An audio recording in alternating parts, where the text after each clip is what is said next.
Hello, everybody, and welcome to WASD 20 Live. This is our new campaign, The One Ring. We're playing the starter set, and we're going to jump right in, and I'll let these fine folks introduce their characters and themselves in just a couple minutes after our little intro. So, welcome, everybody, to Middle-earth. Let's begin. It is spring in the year 1360, Shire reckoning. 4 hobbits find themselves standing before the round green door of Bag End, the home of the eccentric and mysterious Bilbo Baggins, who returned to the Shire some 18 years ago under suspicious circumstances, after what was most certainly a reckless and improper foray into the troubled lands outside the Shire. Our 4 hobbit friends have traveled through an afternoon downpour that has now cleared and given way to a night sky lit with stars.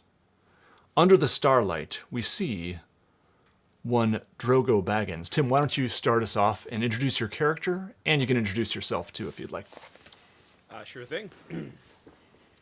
So, Drogo stands damp, frustrated with the dampness, as his ornate scarf is flipped over his shoulder.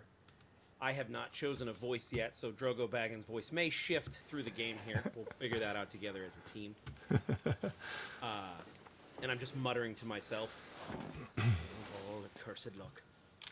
Here and then it rains. Cousin Bilbo calling me right to Hobbiton. Now, mind you, I've done my fair share of improper things, no doubt. But I'm not some boot-wearing river hobbit. But my sweet Primula tells me I need to buck up my courage. So here I am. And Drogo is a hobbit who at least tries to present himself as someone who likes the finer things. A little portly, but carries himself well. And he will be played by Tim, also Tabletop Terrors on YouTube, and I am a part of Absolute Tabletop, and I'm really excited to be part of this game with me. Nice. Excellent. Matt, why don't you go ahead and introduce your character? And yeah, I don't know. I have our players turned up all the way, so I'm not sure if anyone has other. I don't know, Matt and Tim, you guys do streaming. Is there a way to turn things up higher than just OBS? I'm not sure. I think if it's pulling the audio from your desktop, you might be able to just turn it up. Yeah, let me try source. That. Yeah. But yeah, continue to give us feedback on our audio, folks. Thank you. So, Halfred Hayward likely brings up the rear of this troop of hobbits. He is short and stout, even for one of his kind. He appears strong and almost physically imposing with just how wide and thick he is for a hobbit. His hair is almost completely gray, that you can tell that at one point it was this kind of ruddy brown color, but now it's streaked with white and gray and silver. And it's just an absolute mop of hair. And the mop of hair continues down his face into these fairly impressive, if unkempt mutton chops, and bald chin that he, for whatever reason, keeps trimmed and shaved. If you ask him, he'll tell you that it's so he doesn't get ale in his beard while he's drinking. Halfred, most notably, and most strangely, carries steel. He carries this kind of short-hafted spear that has these 2 jutting prongs, sort of at the base of this tip. And anyone who knows anything about hunting would know that this is specifically a boar spear, and that the sort of prongs are designed to sort of stop a boar from completing a charge into you. And anyone who knows Halfred knows that his like claim to fame is he at one point, like decades ago, killed this gigantic boar called Bristle Tusk that was roaming the outskirts of the Shire, causing trouble.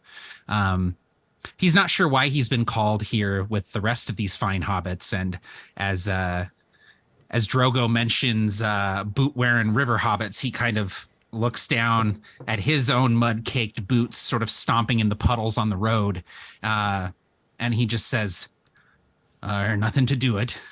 Mr. Bilbo needs us here, and so we've answered the call, and we will do what we can with whatever needs doing. In the real world, Matt, I have a YouTube channel called A Fistful of Dice, and I also make RPG books over at Absolute Tabletop, and really excited to be here playing with these fine folks and with Nate as the game master. So thanks for having me, Nate. Yeah, absolutely. And you can find links to Matt and Tim's stuff in the video description, so check it out.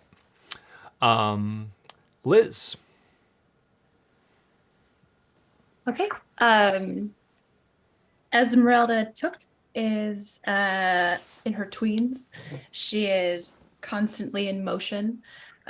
She has sort of light brown hair, and at one point it was neatly braided, perhaps when she set out on this journey, but over the course of crawling under some bushes, maybe to discover something exciting, or maybe climbing a particularly interesting looking tree in search of a nest of some sort, she's become increasingly disheveled as the journey has progressed. She wears a green dress that is clearly, she's well cared for, but it has like some patches, like maybe in the process of adventures it has become torn and fixed and things like that, because she's always exploring. She has a walking stick, which is a very excellent walking stick, the perfect one for climbing, but also possibly with enough imagination, maybe it's a sword, it's hard to say.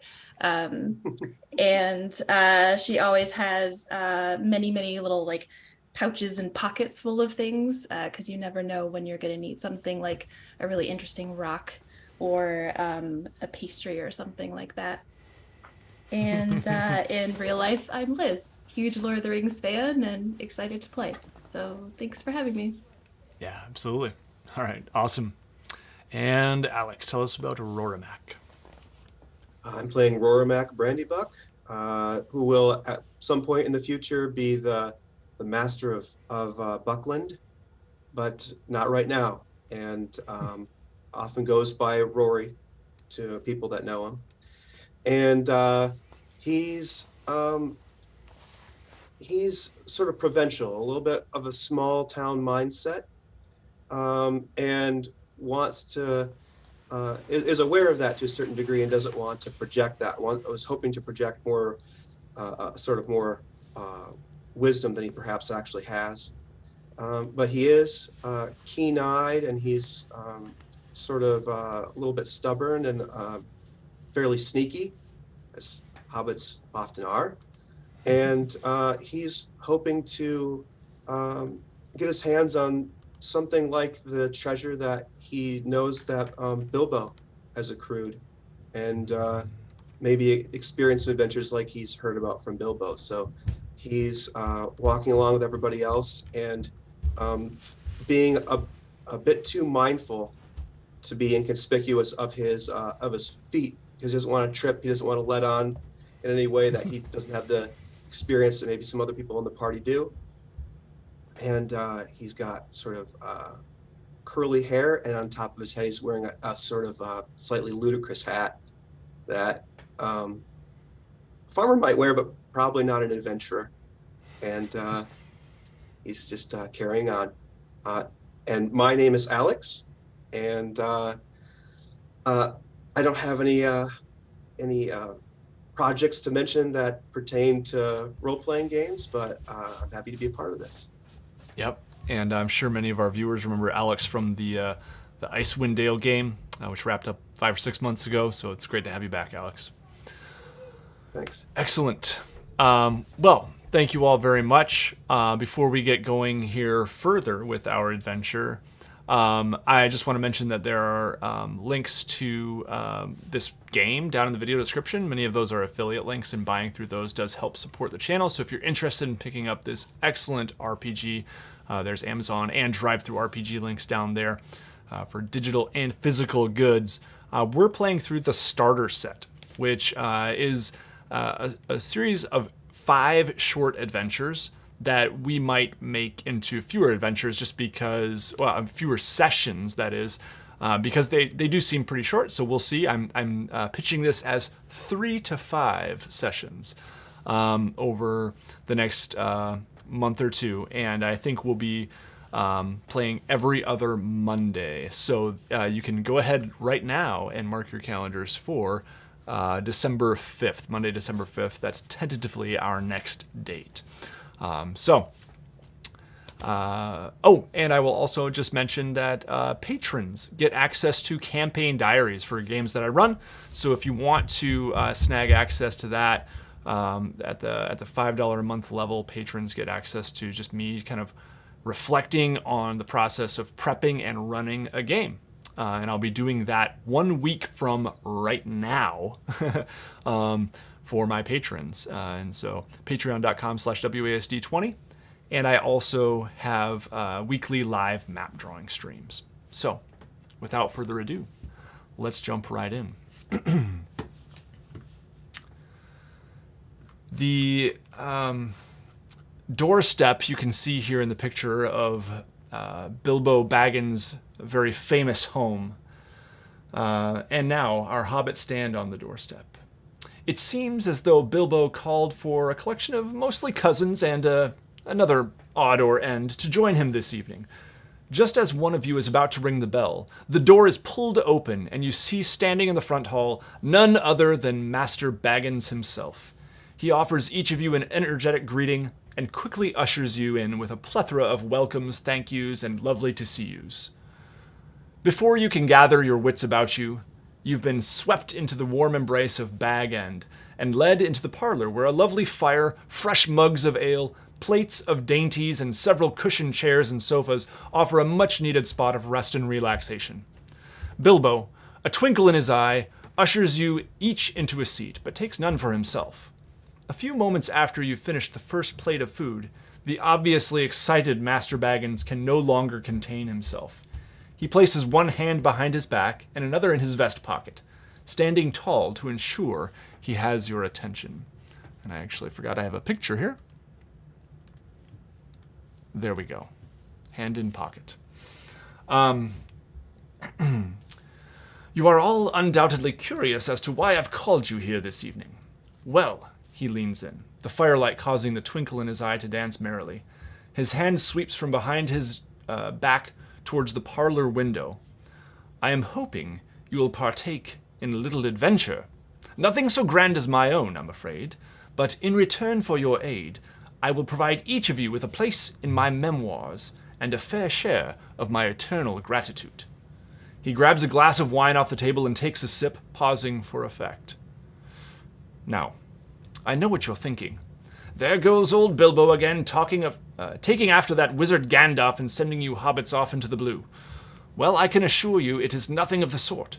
Just a little trip to Mickle Delving and back to recover what one might call a family heirloom from the Matham house.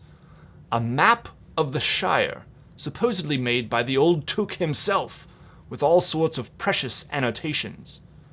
Now, I've sent many letters to the custodian, Malva Slowfoot, asking if I could have it back, even offering fairly generous donations. But for some reason, she has provided no replies. So I thought that we needn't tell her or her husband. After all, we're talking about something that belonged to my grandfather and would not be out of place here in Bag End. Most of all, we needn't alert that pesky dog the Slowfoots have set to guard the place. Sharp as a tack, that beast, and he sniffs me out every time I've come near. Besides, I know some of you place more value on local gossip than others, and even just being seen at night in the company of Mad Baggins might be enough to ruin your reputation forever. But for those of you with spirit, which I know all of you have in spades, or I'd not have called you here tonight, won't you aid me on this errand of particular importance, my fellow conspirators? And he takes another sip of his wine. What say you?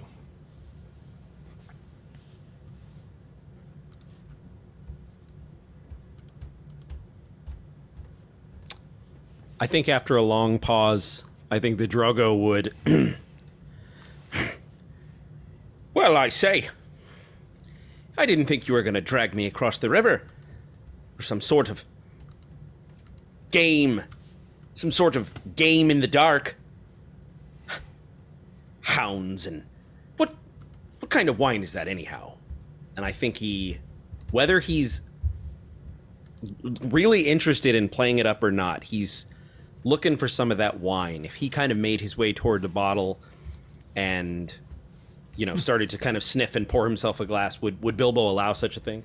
Oh, absolutely. Bilbo, says, "Oh, how rude of me," and he grabs the bottle himself and pours you a glass. And That's perfect. He holds it out and to toast you. That's Good to see you perfect. again, Drogo. And I think he would know, that I'm doing this because I'm about to be betrothed to Primula, and that I'm doing this to sort of cement my reputation with her and also a place in Brandy Hall. And so I think Bilbo's sly enough to know that and maybe drops a couple of, so how's Primula? How's the wedding planning? And it gets my wheels turning. And, well, I think perhaps I'd be up for a spot of adventure if it meant, a little bit of fortune and perhaps some coin. Sipping wine. Oh, absolutely, absolutely. Some coin I can provide. Very well. And the rest of you, are you in? Well, I've been to Mickle Delving many times before, of course, but is this something we could do over the course of a night, or will it take a bit longer? Well, I imagine you might need to stay overnight in, I think it's called let me look, sorry. Waymeet, maybe? So he actually pulls out a map, and he says, yes, here you go.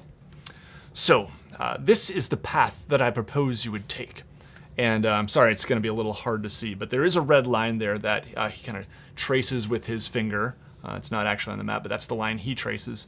He says, I would recommend staying the night in Waymeet tomorrow night. Tonight, you will be my guests here, of course. You can eat and drink your fill. But tomorrow morning, shortly after breakfast, I imagine you will head off to Waymeet, if all goes according to plan. Stay the night there, and then continue on to Mickle Delving after that. Does this sound reasonable? I'll lend my hand if the rest of this group agrees to come along. I'd be happy to join, and I'll help myself to some of the food that's been out there, just like fill a whole plate with it. And are there traveling expenses involved? So, or do we have to have money for the inn? Do you provide that, or? Oh, yes. I will certainly provide funding for the inn. In fact, the innkeeper owes me many favors, so all you need do is tell him you are there under my name. Then I'm in. Excellent. And I think when you say help yourselves, basically like to all the food and drink, I think you'd see that Drogo would kind of like raise an eyebrow, like and then I think my gaze would start wandering across the food and the drink, looking, but it would be interrupted by seeing the frame of Halfred. It's sort of like, so I'm getting into this daydream of like cheese and wine, and then I just see these two eyes. And I'm like, oh.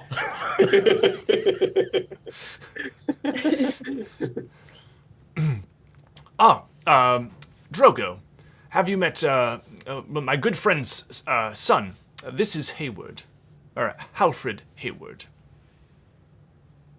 Much obliged. And he's looking back and forth a little bit, like from one eye to the other. like not knowing which one. and they slowly sink back up. They slowly like get on the same sort of like rail and start looking in the same direction. And he would have, as he had come into, Halfred would have like looked for a place to put his spear, and he would have like left it in the, like, I imagine that there's like a little bucket for like walking sticks and stuff, and he would have just like put it there like in the umbrella stand and then like walked into the room. He was listening very intently while Bilbo was speaking, as he was also kind of just like staring and zoning out to the fire. And as Drogo kind of gets his attention, he says, yeah, any favor you need to ask, Mr. Bilbo, I sure I can help in one way or the other. Excellent, excellent. Well, Esmeralda, my dear friend. Yes. You are in? Yes, I am. Excellent. Please. Oh, I found some of these. I know how much you like these. And he pulls out this little box of mushrooms, and they're just like, I don't know, some special kind that he knows you and your mother love. Oh, these are delightful. And I'll open it up and like take a sniff. Are these like cooking mushrooms or like, decorating mushrooms? Yeah, they're cooking mushrooms, and they're not particularly psychedelic. But I was gonna say we're gonna go on a whole adventure, but if you see, we're all just be sitting there. See how we got there. These are excellent. A journey, and we shan't even need to leave the room. I'm looking for a check to keep your wits about you. I don't know. This might be a no. Yeah. So they're just delicious mushrooms that can be cooked or eaten raw. And he pops one in his mouth, and they are excellent. Thank you so much. I love these. Help yourselves to some wine. Oh, the ale. Oh, I almost forgot. And he bumbles off and brings out a little barrel of ale, just a small little, keg type of thing. And it has a tap in it, and he pours some of that next. And yes, this will do. And he sets a cup on the table for anyone. And you guys kind of have the lay of the land here to feast if you desire. Or he does show you your rooms as well if you would rather retire for the evening. I'd like to sneak over to the pantry and take a look what's in there, what things he might be holding back. Yes, yeah. In the larder, there's quite a bit of food. It's very well stocked, pretty much anything you could imagine. Why don't you go ahead? Are there any like ham hocks in there, or? Oh, sure. Yeah, definitely. Okay. Why don't you go ahead and give me a stealth roll, if you don't mind. Okay. All right. So I roll. And I'll explain this for the viewers too, actually. Okay. So the One Ring uses a system where we have a feat die used to accomplish things, and that's a D12, slightly modified. And then also D6s if you are skilled in that. So in this case, Alex is going to be rolling 2 D12s and taking the highest because he is favored in that skill. And then you will also be rolling 3 D6s because you have 3 skill ratings in stealth. So this is a pretty, Rory here is a pretty stealthy hobbit. All right. I rolled 2 10s there on the D12s. So doesn't really factor in. And then the 3 D6s, right? Yep. 4, a 4, and a 1. So adding 9 to that, 19. You easily make it to the larder without Bilbo even having any clue. All right. I'm passionate about salted meats, if there's anything like that in there, or a ham hock. Yep. You find several salted meats, a ham hock, and some other things, some Hobbit prosciutto. I'm going to take a bite out of some items and then rotate them so that the bite is sort of hidden to the back of the larder at this point. Man, so he's not even grabbing a knife. Without anything even... Yeah, I don't have any tools except my teeth.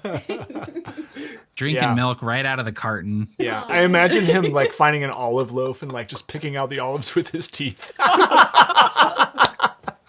I love the line. I have a passion for salted meats. I feel so seen right now. Yeah. Okay. Good. So yeah, you find yourself heavily salted and in need of far more ale than is healthy for any human being to quench that thirst, but for any hobbit, I should say. But yes, do the rest of you continue your feast or retire to your rooms? Does he have any cool adventure stories or like books of Hobbit fairy tales that I could borrow and then go and like, have a cup of cocoa and read an adventure story before bed? There are definitely some would most likely be banned books in most Hobbit homes. Let's be real. Some scandalous adventures of various hobbits of the past and histories of a time when hobbits did quite a bit of adventuring and even involved themselves in the wars of men. Snuggle up with a blanket and a book. Mm-hmm. Excellent. Halfred and Drogo, how does your night go? I think Halfred is definitely always down for free food of any sort. He is a strange sort of hobbit, but he's a hobbit nonetheless, and hanging out in this nice warm living room here among other fine hobbits and enjoying the Baggins larder. He's fairly content. He'll eat quite a bit to his fill. Crumbs still lost in the forest of his beard, and then he'll settle in, loading his pearwood pipe with some weed in a little pouch that he has in his vest pocket, and he'll kind of like sit back in this pile of cushions, and he'll actually kind of like settle in and listen to these stories too, being a fan of Baggins's stories that he brought back with him. Mm-hmm. And he'll kind of like zone out, look into the fire again. The eyes will start to drift in different directions as he's sitting and enjoying the story and just imagining being somewhere else. Mm-hmm. Excellent. Love it. Yeah, and I imagine that, from where I'm sitting, I'm listening to these stories, and I'm zoning out in a different way. So I've got some crumbs, on my face, and I can't help but notice the gleam of the flames dancing off the tip of this spear. Mm. And I'm like, so Halfred is just like placed this thing in there and it's leaning up against the wall, but the flames are dancing. And as Frodo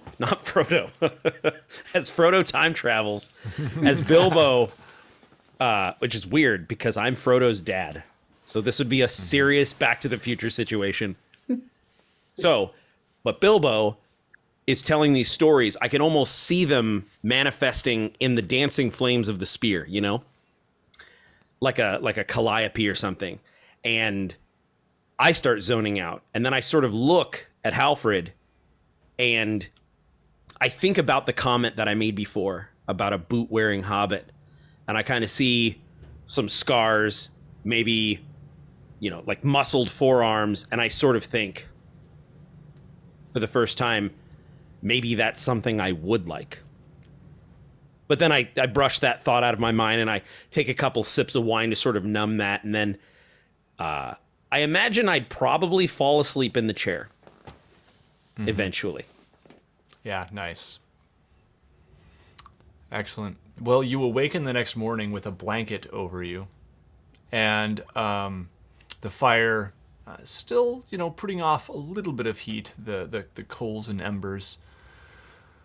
And after a breakfast and some kind of final instructions from Bilbo, and then a second breakfast, he says, well, I think that marks the time for you all to be out on the road.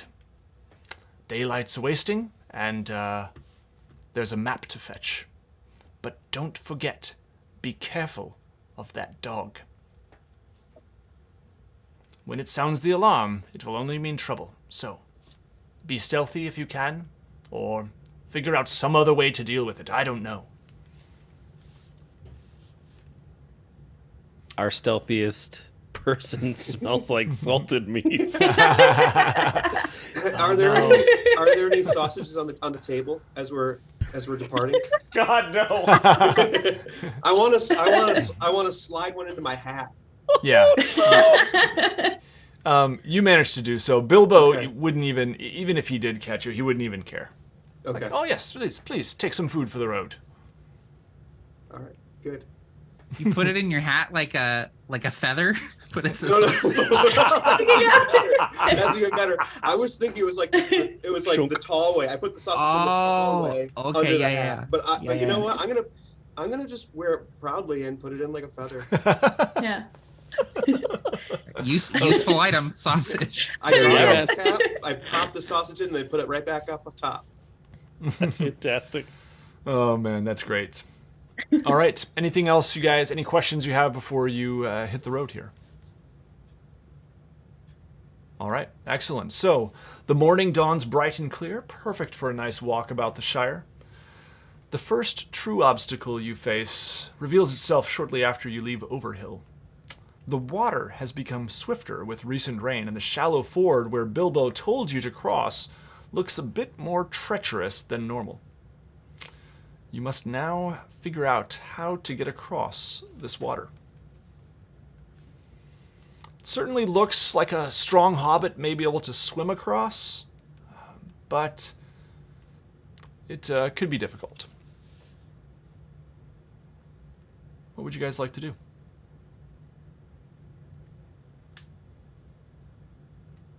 Can I take Go ahead, Esmeralda. Can I take a look around? Are there any like trees or sturdy looking branches that kind of go out over the water on either side? Yeah, why don't you go ahead and make a scan roll for me if you don't mind. I don't have anything checked in this one, so do I just roll the dice? Yeah, just roll the d12. I All think right. you always roll a d6 no matter what. I Always, think. okay. Oh, is I it? will Okay. I will check. I will check. Yeah, Okay. check on that.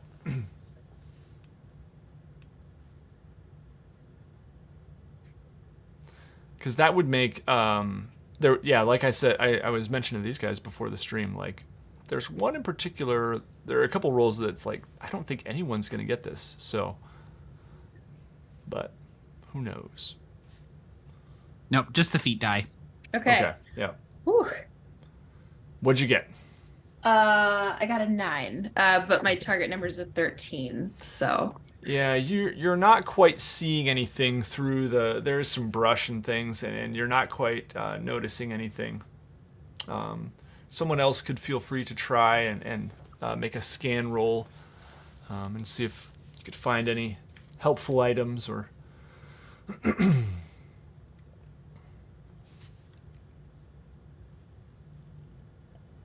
Could I try? No, never mind. Is this too small scale to use my travel proficiency? Yeah, I mean, I think you could use your travel proficiency similarly, just to look around and see if there's a way you can traverse. Sure. It's kind of what I was going for. Like, I would know what to look for, because I think so. In the little character write up, you know, this is a pre-gen. He basically just says, you know, I'm basically down for whatever Bilbo has planned, so long as there's no boats involved.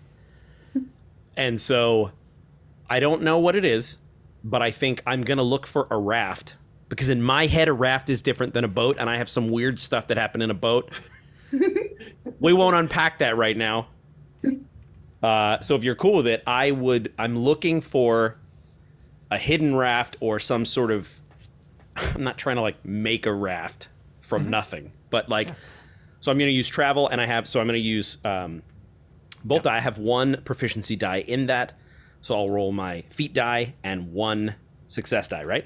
Yes. All right. So here we go. Traveling up. Okay. My target number is 12. I rolled a 12 on my feat die, and I also rolled a 3 on my success die. Excellent. Yeah, so That is a 12 on the feat die is automatically a success. So, excellent. You see a pretty good sized hollow log. However, it is on the other side.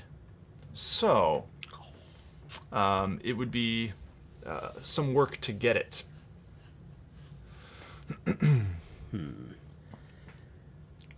Someone could try to swim across and get it for the others, or I'm open to other solutions. I think if Drogo would point out the nice hollow log that we could use to get across, I think Halfred might try to just walk across and get to it. That's perfect. And that's I would have that happen where I look, I scan, I see it, and then you see me look down at my belly and I pat it. And then I start looking around, and maybe Halfred is kind of seeing me scan, and I kind of have that moment where I point, "Oh, look what we've got over here. I mean, it's better than swimming. I mean, well, one of us might have to, it's better than me swimming. Well, I'll try to avoid swimming as best I can. And Halfred will go ahead and he'll take his gear off. He's got a little satchel. He has a quiver of arrows with an unstrung short bow kind of stuck in the quiver. And he hands all of this off to Drogo, and then using his spear to kind of pick his way forward and kind of stabilize himself, almost using it like a walking stick. I'll try to walk across this water. I have a 1 rank in athletics. Yeah, I think athletics would probably be the best here. Okay, cool. So not a great roll, but my strength target number is also nice and low. So, ooh, okay. So 15, beating my strength TN of 12, and I got one of those little boop success symbols as well because I rolled a 6 on my success die. Excellent. So, yeah, how would you think that this was a particularly successful traversal? So I think that I have my little boots on, which is very odd for a hobbit to have on, but I have my boots on, and so that kind of helps me pick my way across without getting too frigid in the water. I use my spear to kind of pull myself over, and I managed to get across without really getting wet beyond just the hem of my trousers.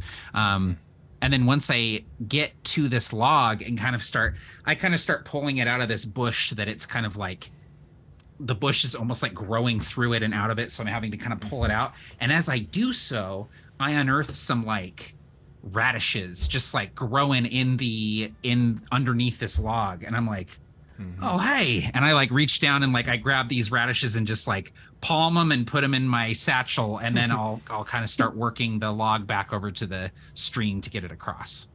Nice. I love that. Yep, that's great.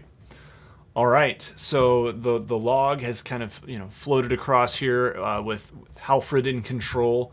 And this is something that, it is floating to some extent. And the rest of you could easily kind of climb on and maybe all kick together, or someone could try to balance themselves actually on it if there are others willing to push.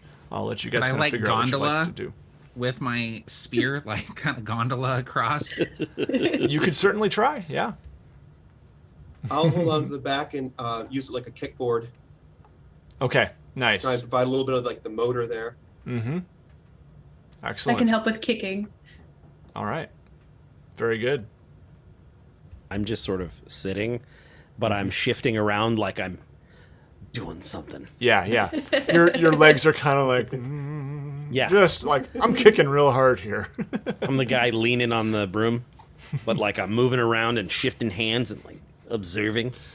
Does Drogo feel that it's sufficiently not boat-like enough for him to be comfortable? Probably a mix where I'm just lying to myself. That there are certain criteria, and this does not meet the minimum requirements for a boat, but I'm lying to myself. Yeah. Excellent. All right, so I'm going to have you guys all make a favored athletics roll for me, if you could. Oh, boy. So you get to roll 2 d12s and take the highest. I do love a good favored roll. Ooh, the fun continues. Ooh. Oh boy. Is this a? Oh, go ahead. Do we factor in our D6s depending on if we have, like, Yes. a little, you know? Yeah. Okay. And actually, what I probably should have done in hindsight is given you all an extra d6. I don't know what's better. So I don't have any d6 because I don't have any Yeah. dice in that. So I don't know. Statistically, I'm not sure what would be better, but Me either. let's go with the extra d6. Everyone throw in an extra d6, so if you don't have one, throw one in. That's really what you should be doing when there is an item that's helping you, or the environment. But Do you care which of the feat die I kept? Because I rolled 2 feat die with 1 athletic, one success already. Okay. just go for it. It's just a matter of how wet you'll be when you get across. So then, That's a success for me. Okay. and is the entire game It's based against- on our own target number? It is, yes. Okay, cool. So then that is a failure for me. Okay, yep. I Just rolled made it. in the 2d12s. One of them, I rolled the good mark. The Gandalf symbol? Oh, some Gandalf, Nice. baby. Yeah, Yep. I rolled a Gandalf. Is that Yeah. is that an automatic success? It is, yep. Okay. Yeah. Did anyone get any 6s on their success die? Nay. Okay. So I'm sorry, there's no hand that's going to reach out for poor Drogo here as he is kicking and just kind of starts to tip. The log starts to roll a little bit, and Halfred is easily able to kind of use his athletic ability to balance himself, but Drogo just splooshes right in, and I imagine you just kind of grab onto the log, and you're soaking wet, Drogo. And I just knew it was going to happen. And I'm just like, best efforts be drowned. Just holding on. Yep, excellent. All right, so you make it to the other side. Drogo sputtering water a little bit, but Rory and Esmeralda, a little bit wet. Well, I guess Halfred's pretty wet too, but you manage to keep most of your gear dry at least, and you make it to the other side. The road to Waymeet is a good, half-day walk from ahead of you, and the town is quite active when you arrive, kind of early in the evening. The tables outside the Walking Party Inn are still occupied by some fellow travelers, and it seems like there's some traveling merchants and things like that.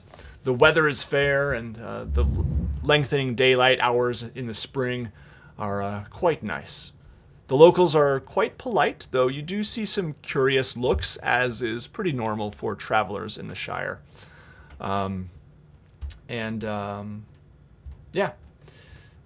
You guys do see the inn. Would you like to enter? Before entering, I'd like to find some place where I could disrobe and preserve my modesty and squeeze out my wet pants. I would say they're mostly dry by the time you get here. Okay. Yeah, you've been walking for a good probably 6 hours since the river incident. So I hope the chafing isn't too bad. no. I'll proceed into the inn, the Yeah, tavern. excellent. And the rest of you as well. Yeah, I'll try to smooth my hair, and it fails, but I'll try. Yeah. Yeah, I like it. Seeing everyone kind of like getting themselves put together, Halfred will kind of do the same, but his hands are kind of muddy, so he just sort of like wipes dirt on his face, and somehow it looks even worse. And then he kind of like nods, like, "All right."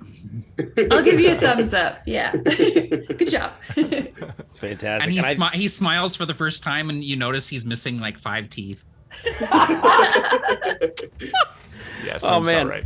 Yeah, and I think I don't even try to wring anything out. I just pretend like this is fine. It's fine. This is fine. Yeah. So you guys enter, and you do get some curious looks and some and quite a few questions about, what brings you to town, and where are you coming from, and what are you, and what exactly are you here for, and things like that. And you know that you probably shouldn't spill the beans about having any association with Mad Baggins. Not if you want to preserve your respectability around the Shire. So I'm going to have you each make a riddle roll, if you don't mind, to see how well you can kind of dodge the questions that you get from the curious patrons here at Cool. The Walking Party Inn. I love that that's a proficiency like or a skill, like a riddle. That's so cool. It's very thematic. Mm-hmm.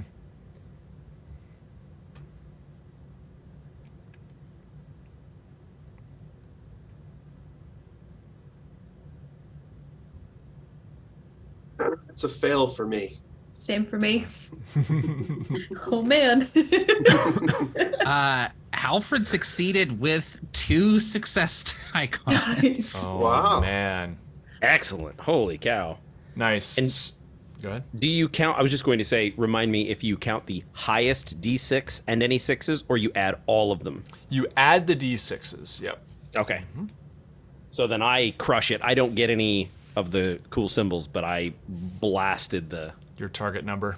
it. Yeah. Yeah, excellent. So I imagine that Halfred, you actually got 2 6s, right? Yeah. So just as Rory and Esmeralda are getting some quizzical looks, I wonder if Halfred might do something that just draws attention away long enough to kind of end that conversation before they can look more suspicious. I don't know. What do you think, Matt? What might have happened here? Or maybe he steps in and is surprisingly eloquent. I don't know. He says, "Oh well, yeah, y'all know me around here. You know me.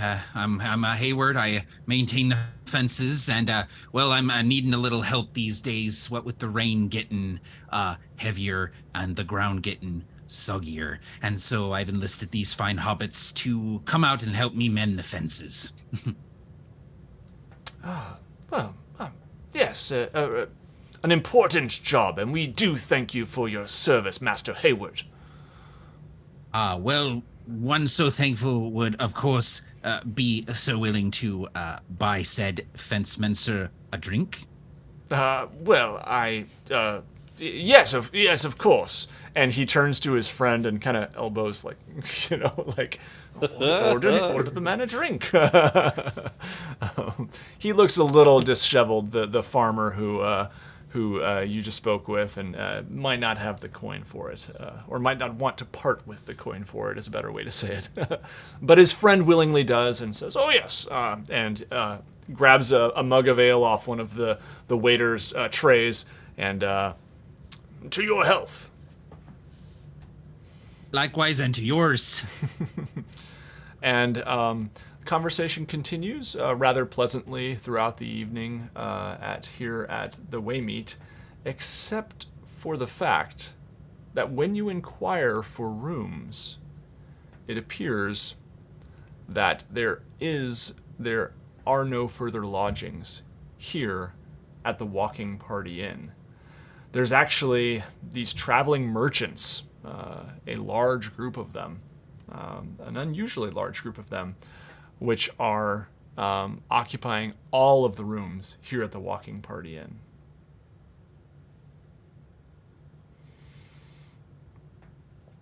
The farmer who elbowed his friend for a mug of ale for you, Halfred, actually does come up and say, I heard you were having trouble.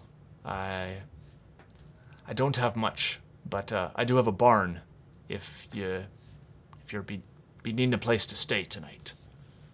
You're welcome to it. It's nothing fancy, but it's a roof over your heads.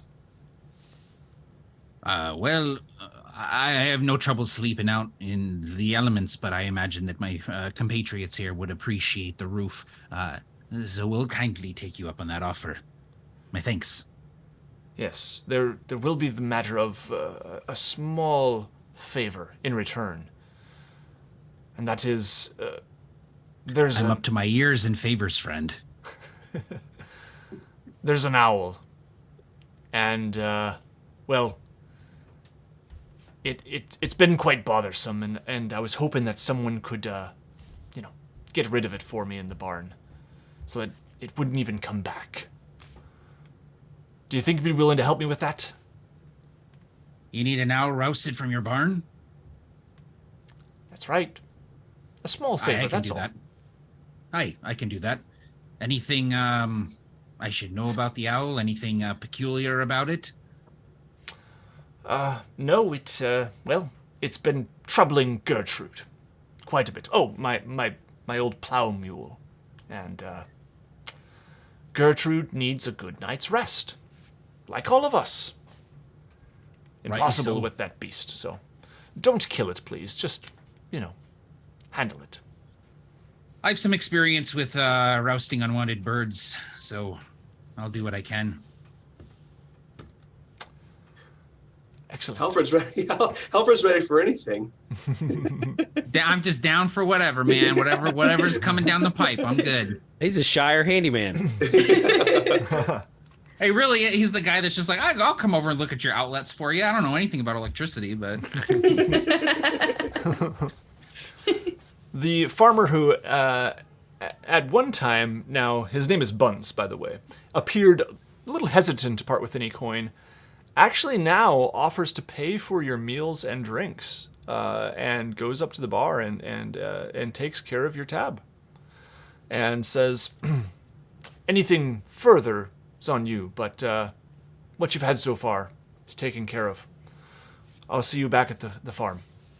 And he walks out, and you would probably know where, his farm is.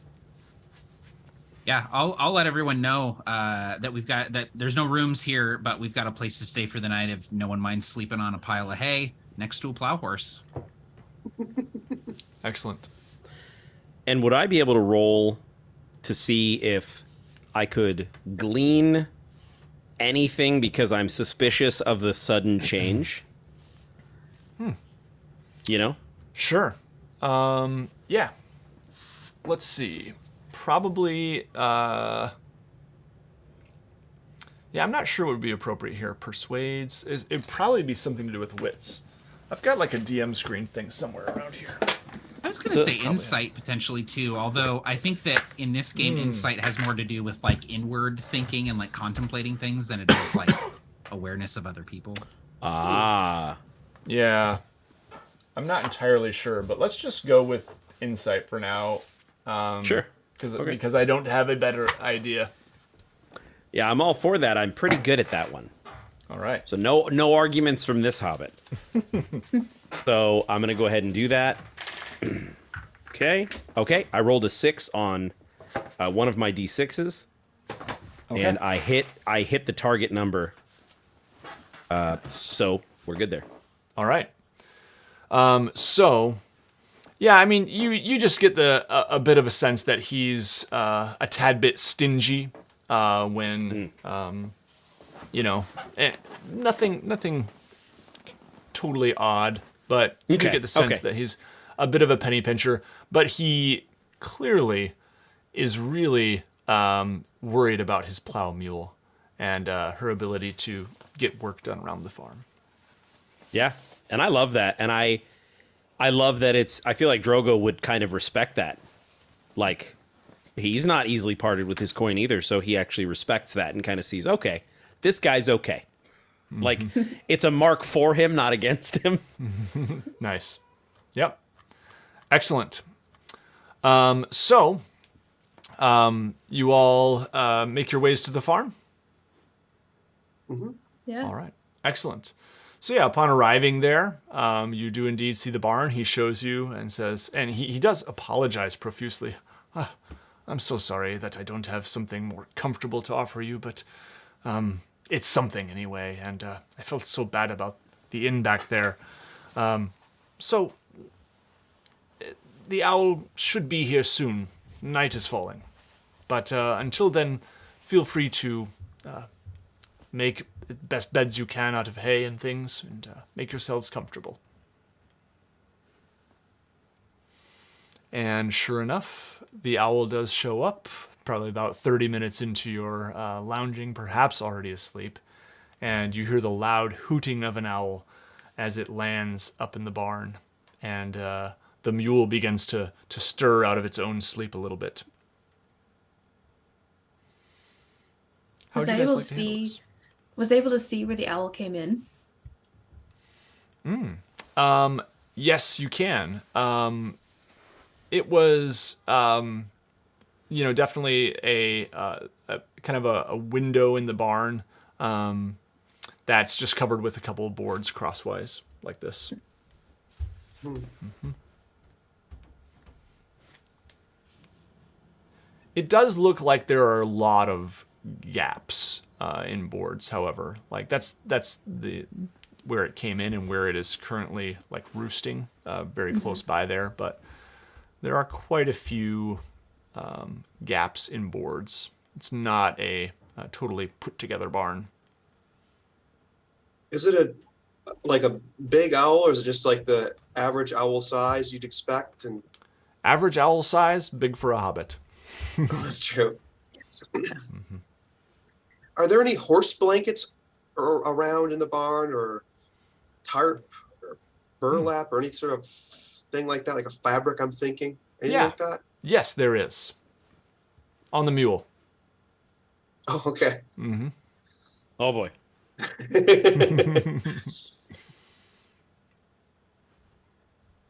What does Gertrude look like? Oh, sorry. Go ahead. No, go ahead. Go ahead. What is Gertrude like? A fairly skinny beast, not looking the healthiest at the moment, but sufficient to do some farm work.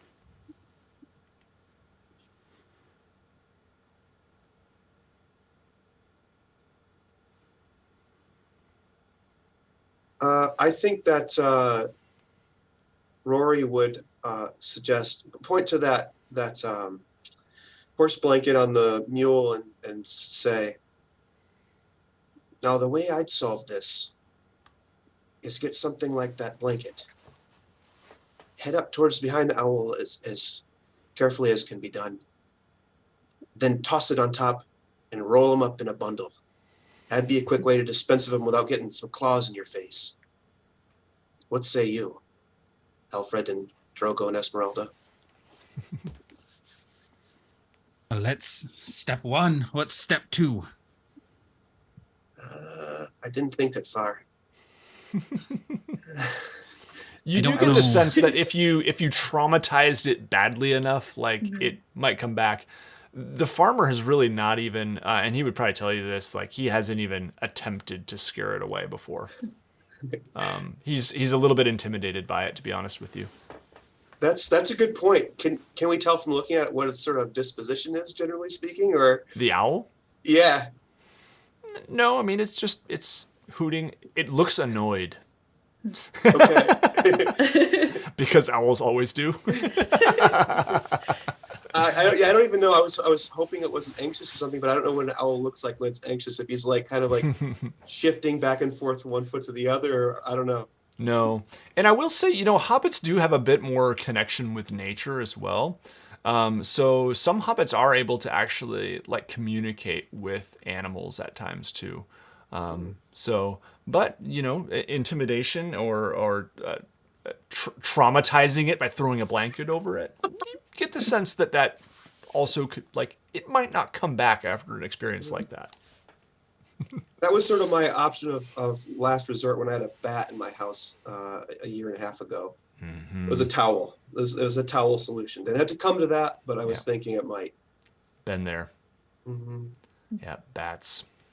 Yep. And I think Drogo might speak up and say, well then, which one of us is spry enough to throw that and catch that, and points to the owl that's about like the size of my midsection. Ooh. I have a decent way of with wild things, but I could give it a shot, I suppose. While Drogo's talking, it cuts to the spear going straight through the Yeah. You just hear the as he's stringing his bow. Do you think? Is there maybe a reason it keeps coming back? Does it have a nest? Maybe there are eggs. Do you think it laid eggs? Oh yeah, maybe we want to check. We could always just like move it elsewhere. Take the nest and move it. Yeah, if Like, someone if you could wants to lure it make out. a hunting roll, you could probably. Well, I don't know if that would be appropriate. What's the best like nature-y type thing here? Yeah, maybe. I think hunting would be a good one, even if you're not actually hunting. A hunting roll. I have okay hunting. You are hunting for a nest. Yeah. Sure, you can go ahead and do that if you'd like. Okay.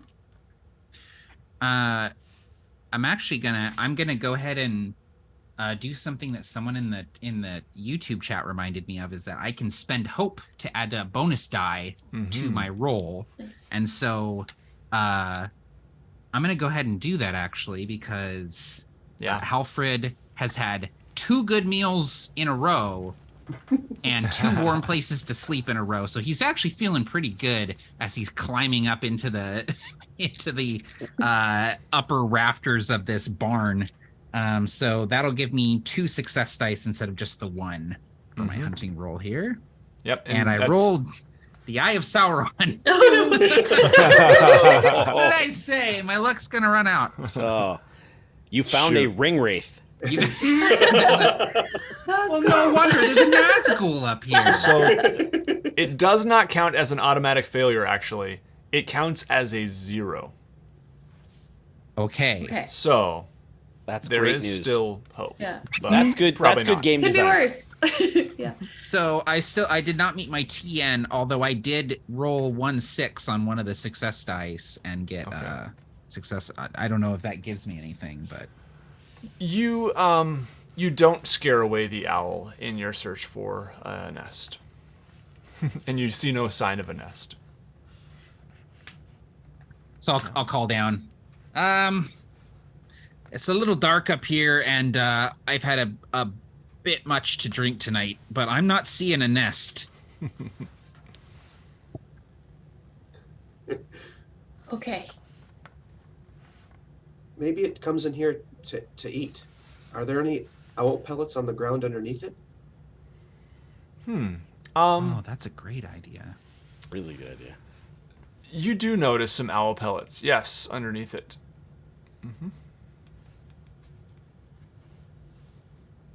Rory sort of picks away at one and discovers probably like a mouse skull or 2 in there. Absolutely. I think we found his motivation. I think he's coming in here to eat mice. I bet there's a lot of them around here. We listen carefully, we'll probably hear him squeaking. Hey, you're right. The Bunce doesn't have a cat in here, so there's must be rats and mice running around all over the place.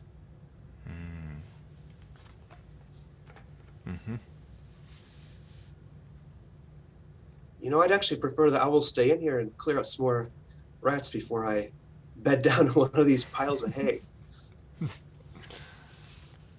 So, does it seem like the owl is actually bothering Gertrude? It does Yeah. seem that, like, the mule started stirring a lot more when the owl arrived.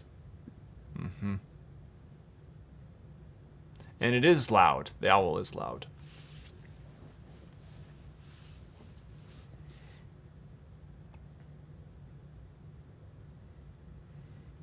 Could we All right, somehow let's light this barn on fire.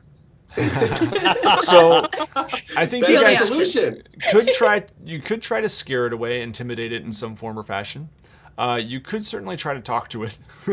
And you could think of solutions for the food and mouse issue.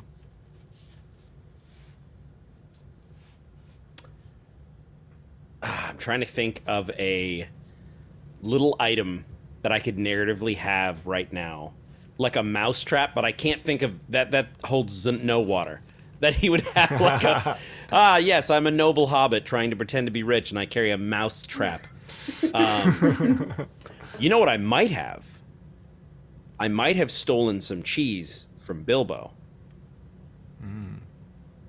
Would you let something like that count? Or my own piece of decent cheese? Would that be something I could count as my little item? Sure. I would say you don't even have to count it as your item. You just have some cheese. Fair. And, I am a fan of some good cheese. That's why me and Alexander get along so well. We get together and his salted meats plus my cheese, and you have charcuterie. So I am not a learned hobbit, but I think I have good wits. Sorry, not learned, but I'm not learned in nature. Mm-hmm. I'm very indoorsy. However, I think that I've had my fair share of mice in my hobbit hole. Mm-hmm. And maybe there's a little bit of a trick. So I'm trying to trick some mice into the open, maybe, outside of the barn. I don't know if that would be a wits thing. Yeah, I think, I think you could probably, some kind of wits roll would be appropriate. I'm trying to think of the skill that, let's see here. But if you can't tell, we're all just learning how to play this game here. Which is great. I have the rule book here, and there was one in particular that struck me as... okay, so I think that you could use probably either hunting or I'm going to say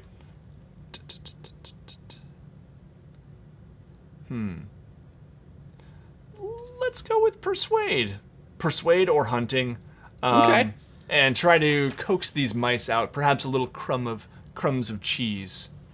Yeah, I think that's great, and I think so. I will do persuade, and it will be the good cheese. Mm-hmm. So I kind of reach into one of my side pockets, and this is like the piece where, if my hope's feeling low, this is what I nibble. And so, okay, so with that, I just hit the target. Like, nice. Okay, so that does count. Yeah. Meet or beat, not beat. Okay. Meet or beat. Yep. So I meet it, literally. Excellent. Yep. No sixes. All right.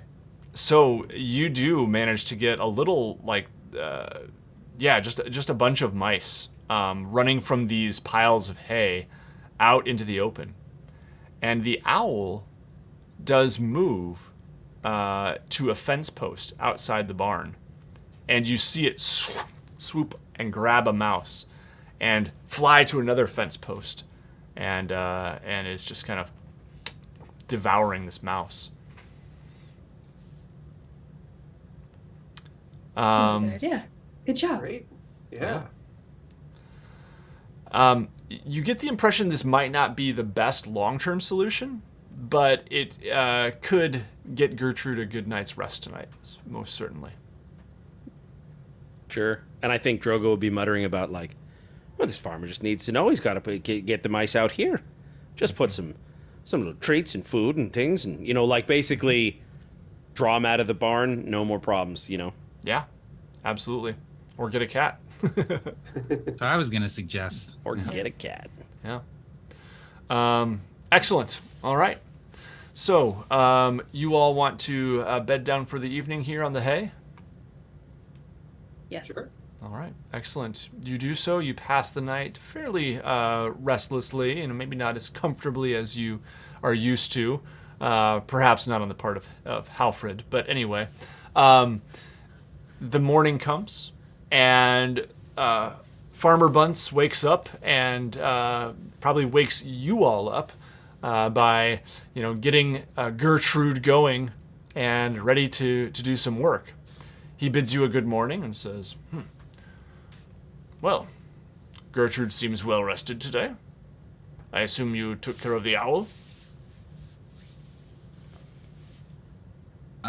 Well, you see, we actually found that it's the owl's here because you've got mice in the barn, and we just, my friend Drogo here just tossed some cheese out there and drew the mice away, and I'm telling you, if you get a cat or something like that, you won't have a problem with the owl anymore. Smart. A cat, yes. It's a good idea. Well, thank you. And I bid you farewell. And he walks Gertrude out and into the fields to get some work done. Good luck on your journey. And would you all like to hit the road? Anything you'd like to do before that? I'll take one of those owl pellets and put it in my pocket. Don't know when I might need it. Don't know what I need it for, but I might need it. I like this guy's style. Never This know. guy's A sausage in my hat and an owl pellet in my pants. I was thinking that, man. What a It's like traveling with a 4-year-old, just like, I might need this later. Yep. I think I would ask him for You know another what? The piece owl of pellet cheese. the owl pellet's sort of sausage shaped. That might have been what caught his eye and got him to do that. I was going to say I'd probably shake the farmer down for a piece of cheese. I would try. I mean, it was a proper good piece. It was very old. I was eating it slowly, and then it's all we had. So it'd be nice, if you had any, just whatever. And if I tried to shake him down for some cheese, would he at least give me a crumble, something to nibble on? So he's already like walking out in the fields, and you just hear you're calling after him, and he just goes, ah, ah, and but his wife runs out of the house, and she says, here you go, and she hands you a little handkerchief with a bit of cheese in it. It's not great. It's not as good as the stuff that you had. And I go in for a deep smell, and it looks way better than it smells. And I put it away and continue to walk with my companions. Excellent. All right. Well, you hit the road after some stiff sleep and a bit of a quick, hasty breakfast. Nothing to really satisfy a hobbit, but you then pass the spot where a southward path leads off from the main course of the East Road just as the sun sets. And so your day travels quite uneventfully. And just as the sun sets and the first stars begin to reveal themselves. Now ahead of you, you get your first good look at, I always forget how to say it, Mickle, there we go. Mickle Delving. I always want to say Michel Delving. It looks French to me, but no, it's just Mickle. These are just hobbits. They're not French. Michel Delville. Mickle Delving upon the White Downs. Quite a bit larger than Hobbiton, it's a tightly packed collection of homes built of wood, brick, and stone, and the occasional hobbit hole.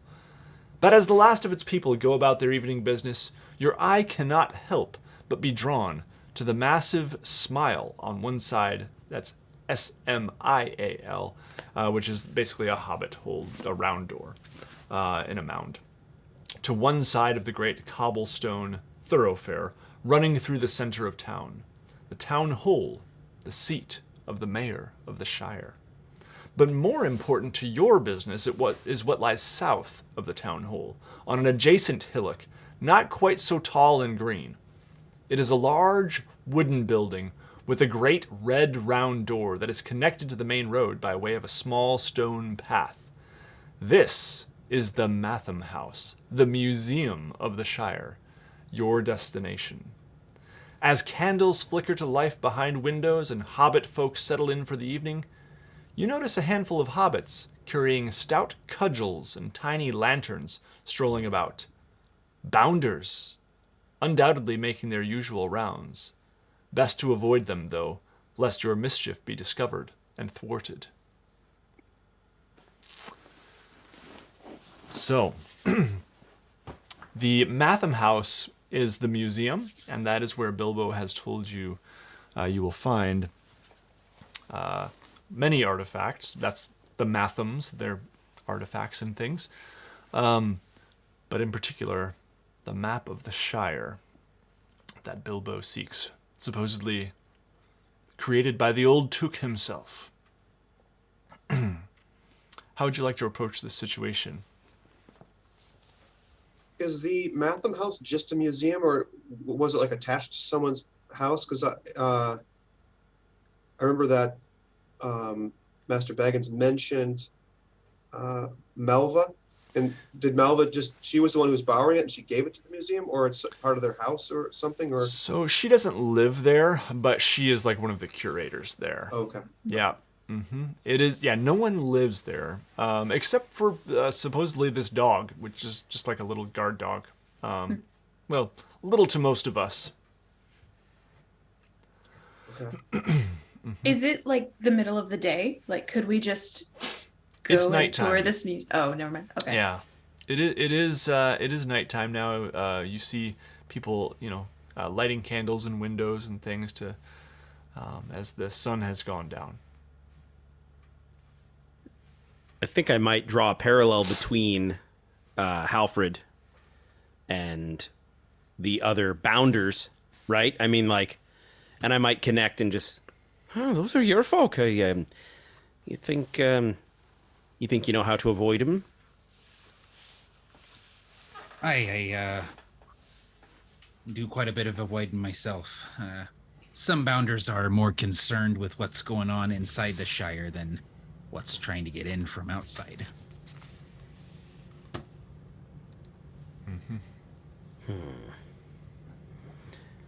Because I think, would it be evident that Rormak is the sort of stealthy, live, quick one, like from your behavior? Like, do you carry yourself that way, Alex, or is it like something that you turn on and do your thing and then act like a normal citizen? Yeah, I think so. I think that you would recognize that, and Wormack certainly does realize that's a skill that he has. I think he actually might, though, wait until that's a service someone calls upon. He might not be the first to offer it up.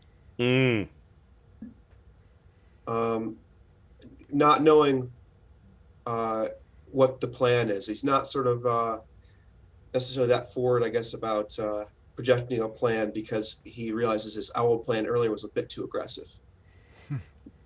I see. And then would perhaps, I don't know, like if I looked at Esmeralda, would she look sort of like strong, stocky, like athletic, or is she a little more like limber and quick? Definitely more, I think, leaning more towards limber and maybe pretty, yeah, not so much with strength. That's it. Got it. Yeah. So like what I think, perfect. So what I think Drogo would sort of look at, he'd kind of like piece together, look at the different pieces to the puzzle, and then just say, essentially just suggest, well, hey, look, the two of you look spry, pat my own belly, and then I'd be like, and this guy looks suspicious. Like, who's so this guy? Is that Halfred? Yeah, I'm like, okay. he's a bounder like the others. So I think I would just talk about how he can help me keep watch. I can be a normal hobbit who can yammer on and look a little more hoity-toity if they get suspicious. So we can cause the distraction while you two try to, I don't know, find a window or hoist each other up or ropes. Sure, and if mode, things yeah. turn, then maybe if those bounders, if there's an altercation of some kind, then maybe Halfred would have kind of the personality and standing to sort of maybe turn the tide in terms of maybe speaking to them or persuading them otherwise or something along Exactly. those lines. I could at least like buy us time too, just chatting with them and stuff. So yeah. And Nice.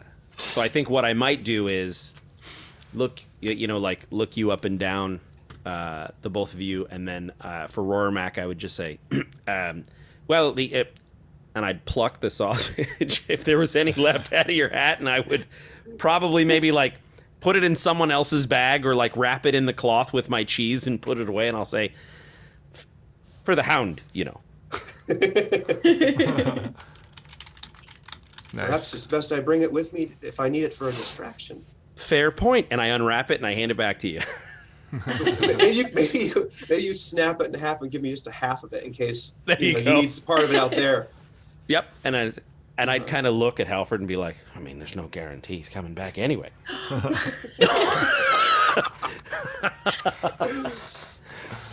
Halford's a realist. He's not trying to be a jerk, but so yeah, that's the pitch. The pitch is you two find a way in. Matt and I distract anything, and then you try to figure out the dog. Okay. Yeah. Can we get a little review from the lore master on, is this a house, a building? Was it one of the Hobbit holes?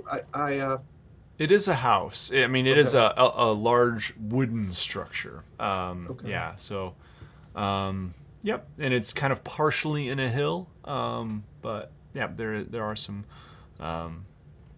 wooden sides as well.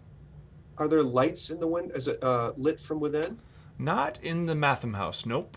In most of the homes along the road here that the Bounders are patrolling. So you guys are still a little ways off from the Matham house, but yeah. So it might require some stealth even just to get to it without being noticed by all the patrols. Mm-hmm. Have we walked as far as we can, being inconspicuous? Yeah, you're kind of outside the just outside the town on the outskirts a little bit. If you walk any further, you'll probably arouse, there's patrols kind of all around the Matham house and the town, especially the town, the mayor's house, rather, which is a little more central even. Okay. Mm-hmm.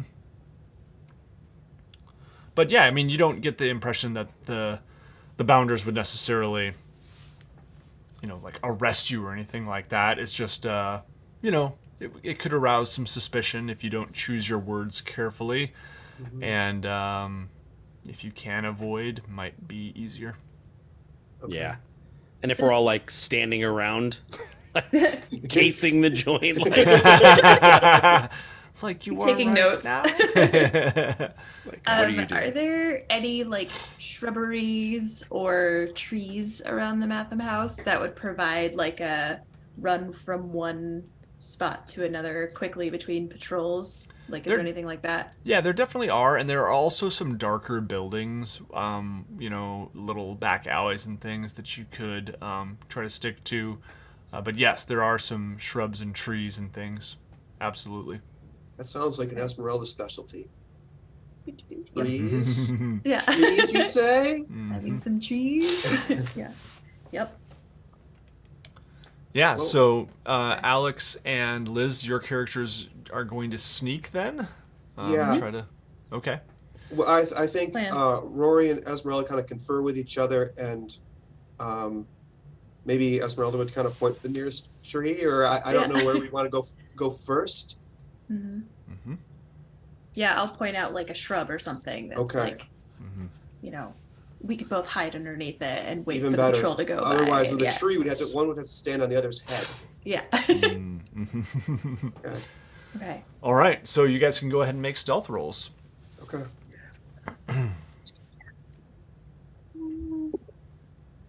While they're doing that, Alfred loads his pipe and offers to do the same for Drogo. Okay, it's about time because I've failed so many things. I got a Gandalf thing, the rune on my feet die, and I got a 6 and a 4 and a 3. So super good.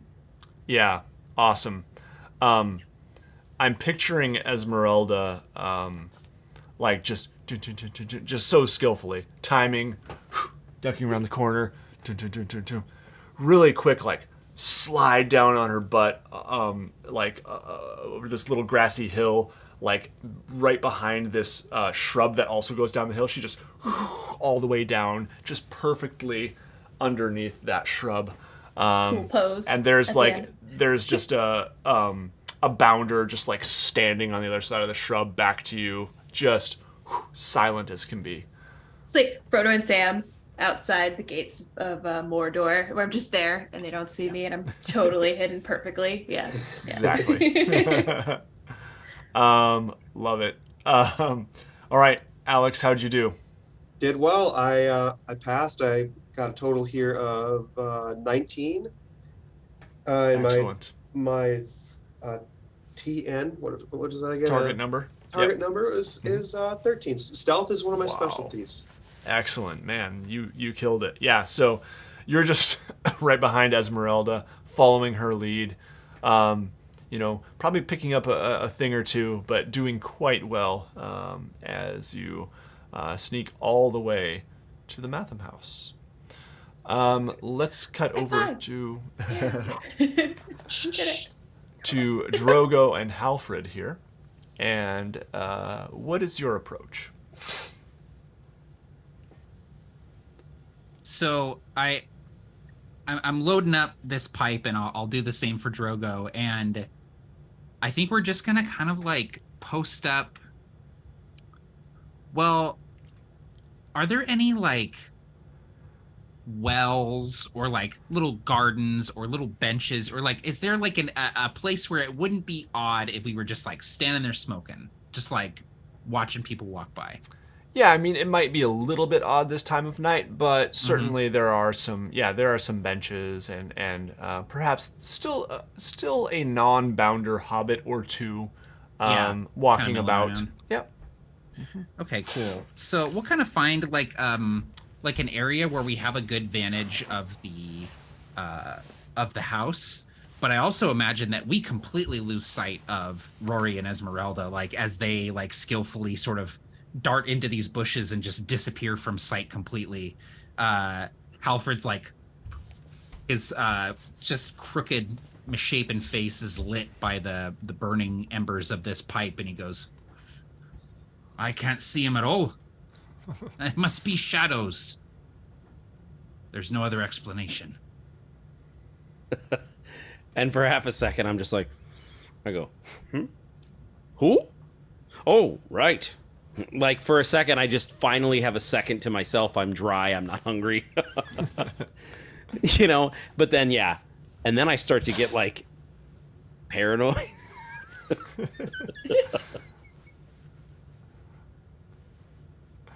The Bounders know we're smoking. And I'll just, from this vantage, we'll kind of keep an eye out. And you know what? We should have. Can I do a little retcon that if we see anyone approaching the house that might interfere with Rory and Esmeralda's investigation here, I'm gonna make a hooting sound like the owl from the barn the night before, just that really loud, shrill hooting. And if they hear that, they know that I'm giving them like the warning. So I'm just I'm like leaning on the spear, puffing on the pipe, and just kind of like watching the road, seeing if anyone's gonna approach. I like that. I bet Halfred's got a veritable encyclopedia in his head of bird calls. He's probably better at making animal sounds than he is at speaking, I would imagine. Yeah. I love it. All right. Excellent. So you guys have your post, and Esmeralda and Rory are up close here at the Matham house. Inspecting the grounds surrounding the Matham house, you let's see here.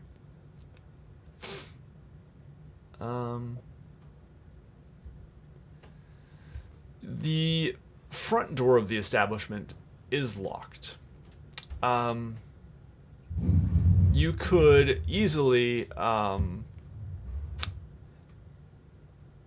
would you like to do? The front door is locked. I want to hear Liz's thoughts on this, but that tree, is that close to the house? Is it close? Yes. I'm wondering if it's something that we could potentially use to maybe climb up on the roof. Yeah. absolutely. Is it possible that this house has like a gabled window upstairs that is open for some cool evening breeze? Indeed, there is. There is actually a skylight that appears to be kind of tipped open, Great question. just cracked open a little bit. I'm gonna look at Rory and be like, point at it. Yeah.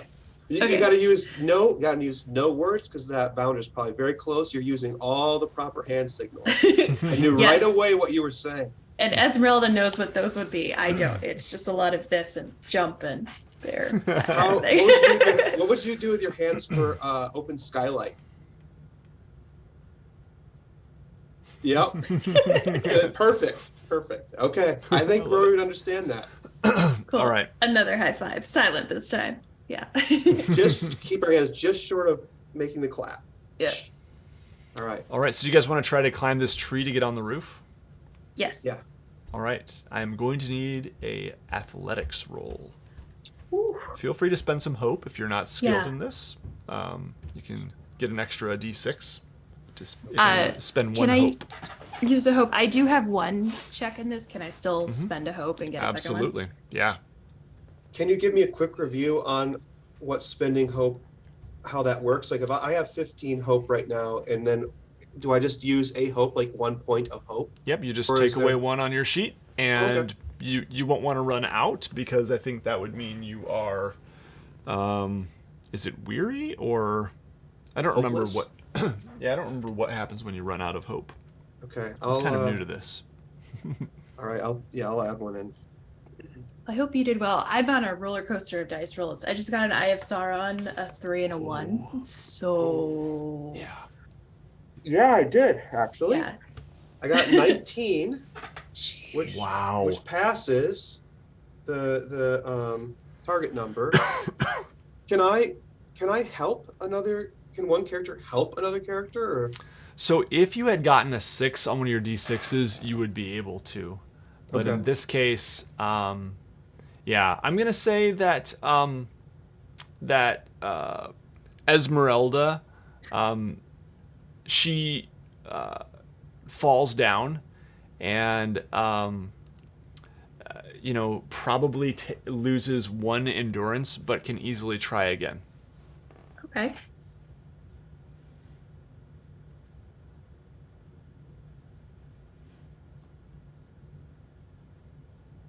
So, do I have to use the same skill if I want to try it again, or can I try something else? You could certainly try something else. You could also try using an item, or I'm open to creative ideas on how you could still get an extra d6 because you can't spend another hope on it. But If I were to climb up the tree, or if I were to hand my walking stick to Rory, could he help pull me up? that is a very reasonable proposal. Yes. Okay. So you can go ahead and add an extra d6 once again for that, a bonus success die. Okay. and Nice. I'm just gonna go ahead and use another hope because it's not great at athletics. Well, so actually, it's you going to can't. be- Oh, I can't? 'Cause I Yeah, already on the did it? same Okay. thing, you can't do it twice. Yep. Okay, cool. Okay, it's better. I still failed, but I didn't get an Eye of Sauron, so it's an 11. My target's 15. Yeah, I'm gonna say that you're just having trouble, but you do notice out of the corner of your eye a door around the side, it looks like maybe a cellar door or something like that. I'll look at you, Rory, and I'll be like round like a door. Like, got look it. Crystal away. clear. Okay.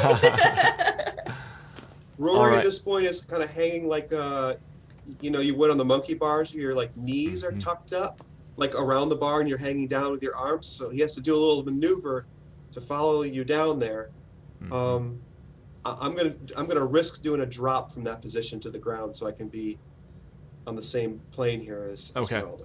Yep. Go ahead and make an athletics roll just to see how well that goes for you. Okay. You'll get down. Don't worry. Okay. Way or the well, other. I failed. Oh no! Okay. I failed pretty hard. Yeah, so you lose 1 endurance as you kind of twist your ankle a little bit, and bruise your elbow as you fall down. Okay. But yeah, you're okay. Yeah, you dust yourself I off and attempted, get back up. I attempted a cherry drop. Is that what they called them back in the day? Did you guys ever play on the monkey bars? No, Yes, I know what you're talking I about. don't know what a cherry drop is anyway. I played with monkey bars. I believe that was a term. I'm not a little rusty It's on like a myself. I don't know what it slang- was. Yeah. Okay. Yeah. All right. Very good. So you now make your way around to this supposed cellar door, and I suppose it is unlocked. Actually, it is unlocked. So no need to try to force your way in or pick a lock. And let's see. Let's see, a trapdoor leading. Yeah, as you enter, it is quite dark, and you do hear some squeaking. It sounds like perhaps rats or something. Would you like to continue making your way? Mm-hmm. Yes. Okay. You notice a large gathering of rats up ahead of you, just now between you and the stairs heading up.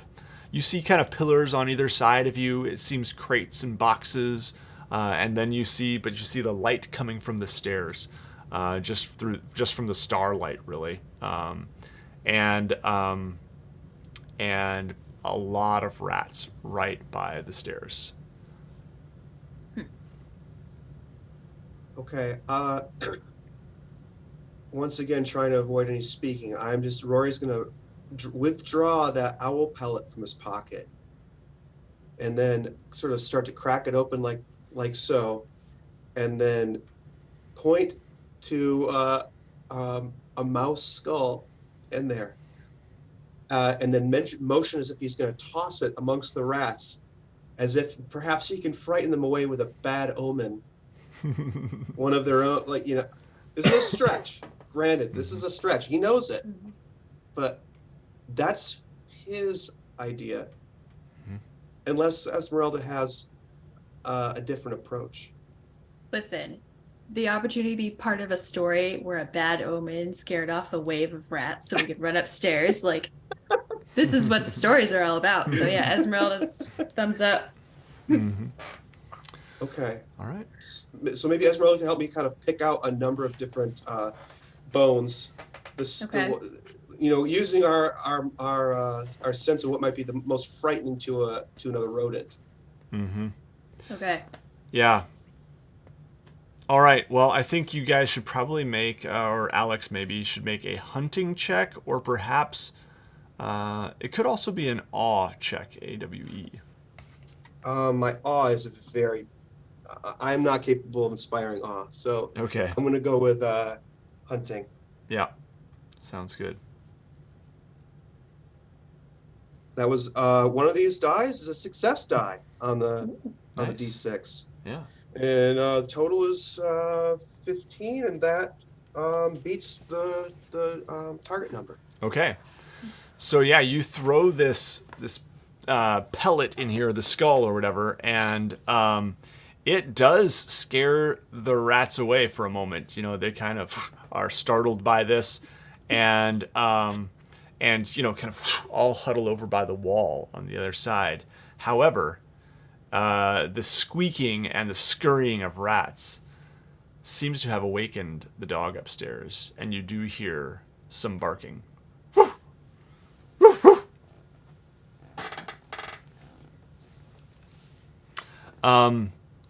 Halfred and Drogo hear the barking as well Fun. from outside, and a couple of bounders seem to be eyeing the Matham house suspiciously.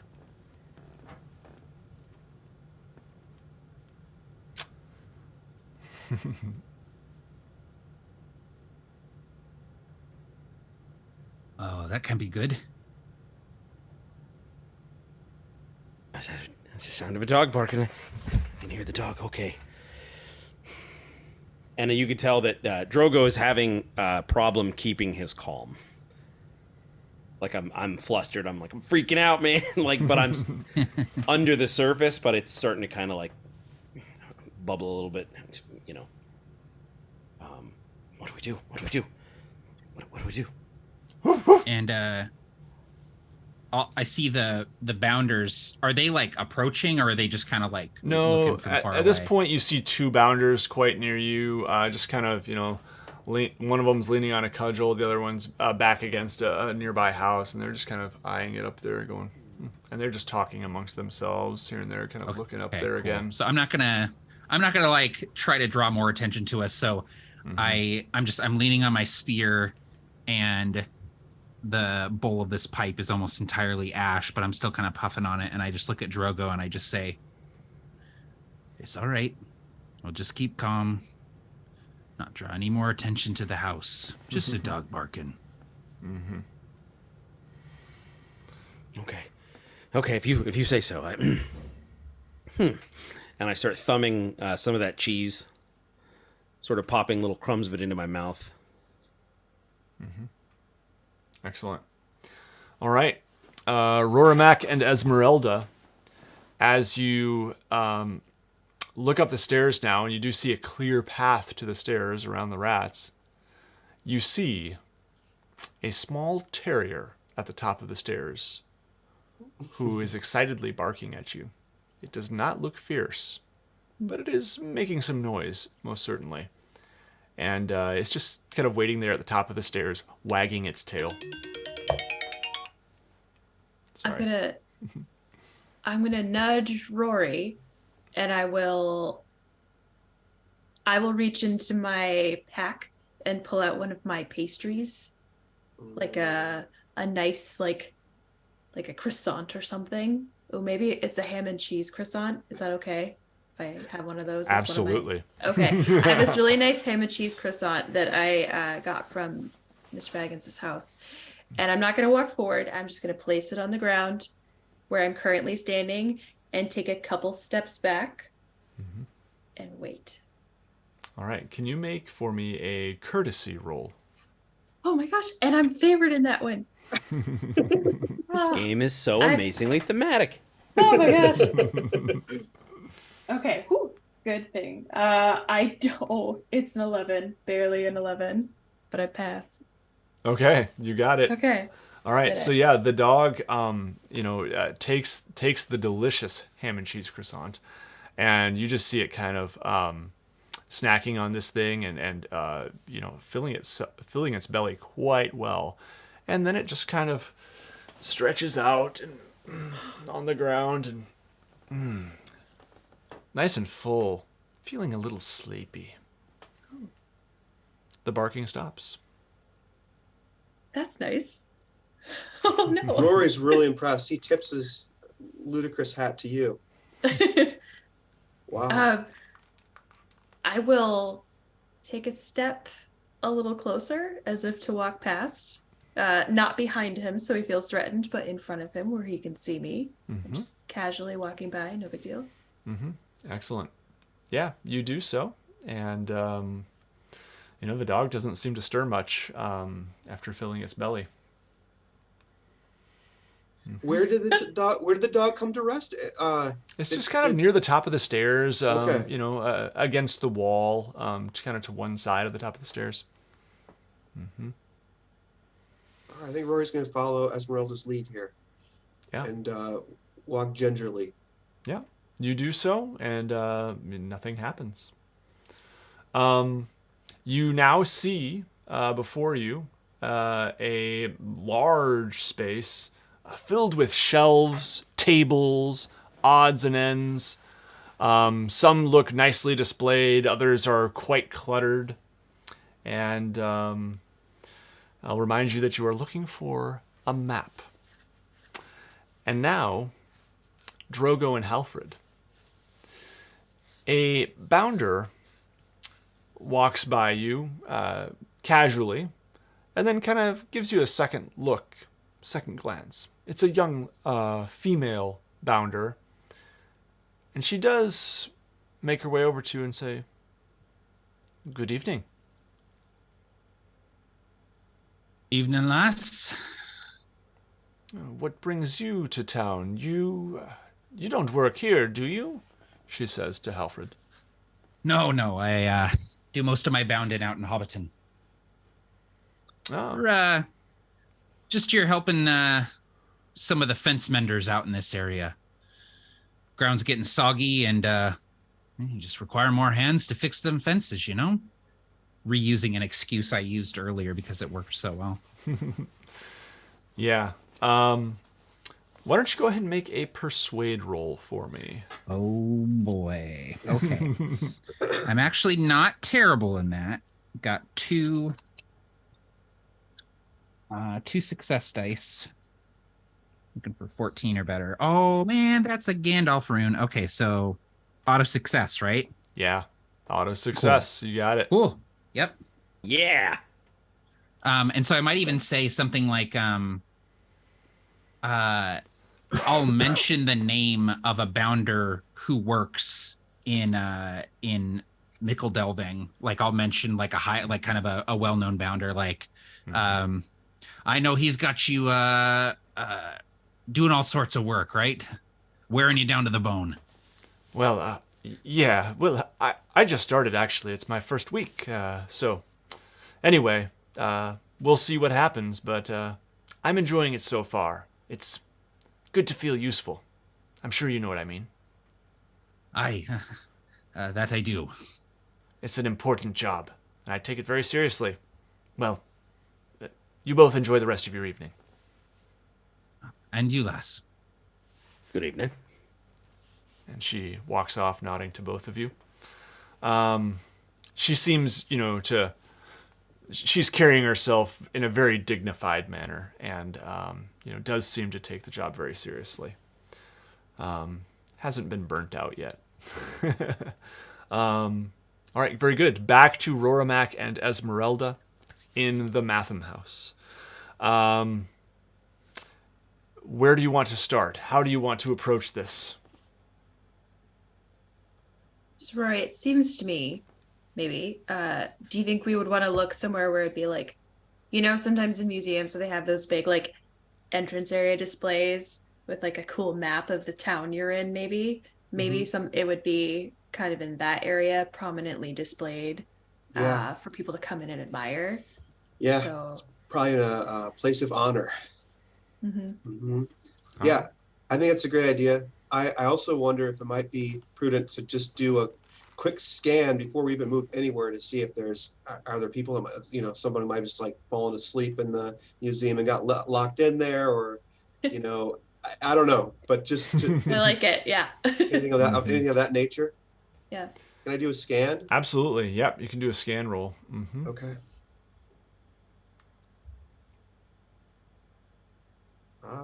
It was a fail. 7, and when it should have been at least 13. Yeah, you don't notice anything or anyone, I should say, out of place here. Yep. Let's see here. In order to find the map, I think probably a scan roll would be appropriate for that task as well. Okay. So if you each want to make a scan roll, or if you have other suggestions on skills you might use to track this map, that would be fine too.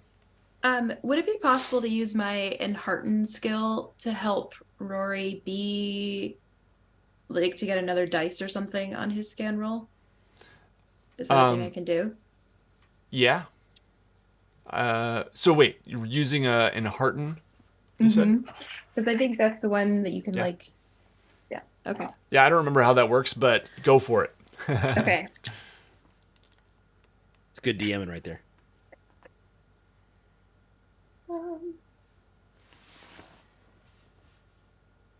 Yeah, so I passed on my enhearten roll. So can I just be like, hey, Rory, make sure that you give your eyes a minute to adjust to the dark so that, you don't miss anything in a shadow or something like that.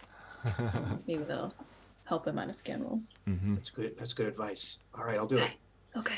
I'm going to throw another die and add that to my roll then.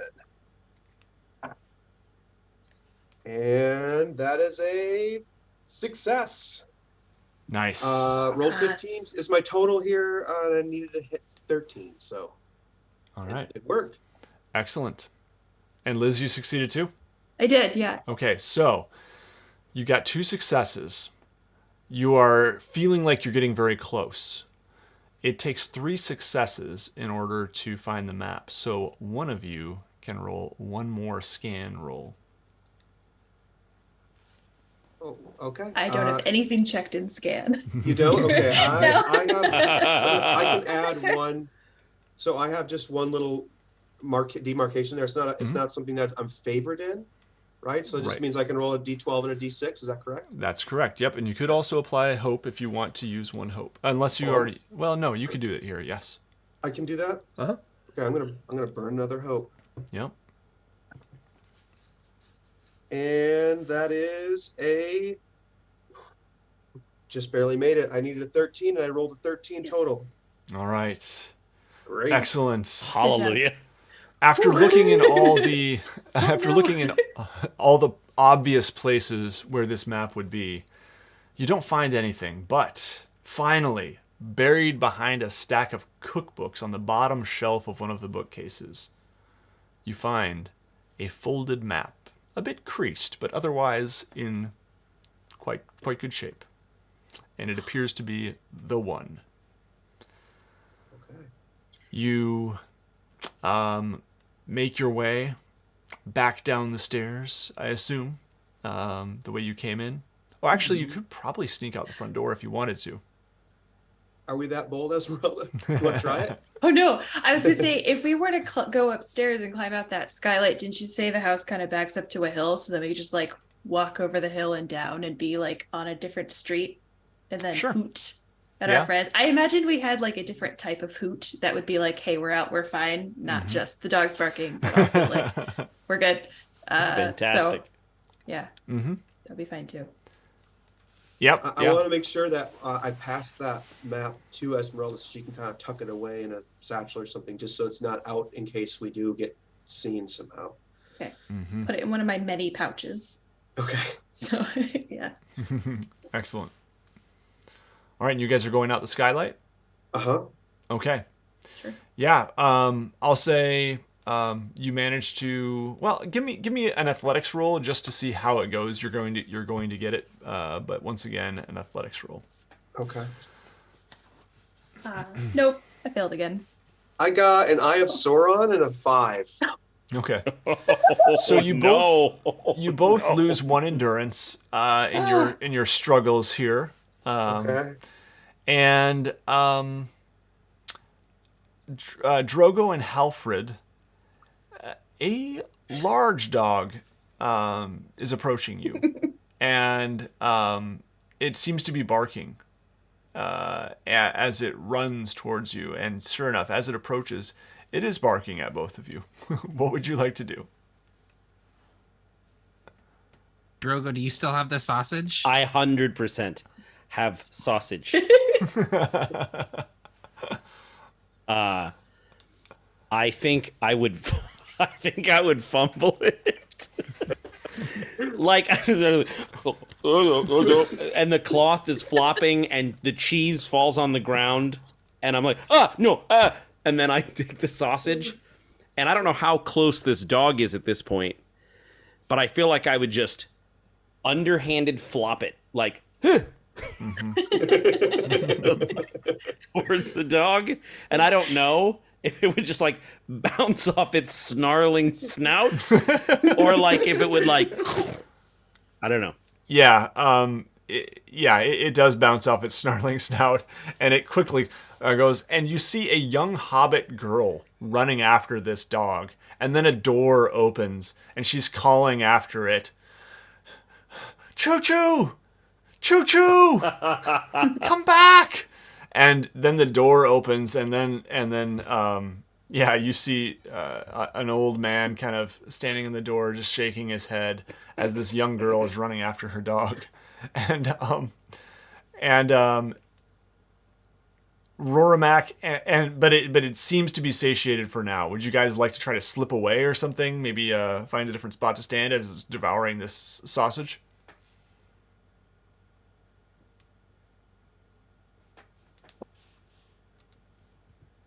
Tim, Yeah, I think maybe I'll just kind of like come on over here, and I'll just like even just take us like one block over, just so Perfect. we're not in the same exact spot that the dog was barking at. And I keep looking back at my smashed cheese. Oh, My no. my mediocre smashed cheese. You're learning the hard way the kind of sacrifices you're going to make on this journey. It's such a Hobbit game, and I'm loving it. Like, those are the stakes. The stakes are cheese and sausage, and they are real. You'll never be the same after suffering these losses. yeah. I will never financially recover from it. In fact, Drogo, I'm gonna say that you lose one hope here. That's fair. Oh. Yeah. Brutal. That's fair. No, that's fair. All right. Rorimac and Esmeralda, you have made it onto the grass, onto the ground, through the skylight, onto the roof, and back down onto the grass. Are you heading over the hill now? Yes. I think so, yeah. Okay. Your friends are still in town. But Maybe we're we gonna could- try and get back to him via a what's the word I'm looking for here? Circuitous route. Circuitous route. Yeah. Mm-hmm. Yes, that's what I'm trying to do. That might be the word. Yeah. All right, good. Yeah, so you managed to make it over the back hill, and probably you do see Halfred and Drogo, and manage to get their attention. It is nighttime, but you probably get the impression here that it would be wise to not stay in Mickle Delving tonight. Would you like to try to camp out somewhere, or what are you thinking? Sounds we- good. Halfred's inclination would be to just like walk like an hour outside of town and find a good spot to camp for the night, just so we're not in Mickle Delving. Yeah. Yeah. Absolutely. Yeah, you managed to find a fairly good spot without any trouble. And after your successful recovery of the Old Tooks map of the Shire and your swift journey home, you're greeted by the green door of Bag End being thrown open like a pop gun to reveal a grinning Bilbo standing on the doorstep, walking stick in hand. You found it!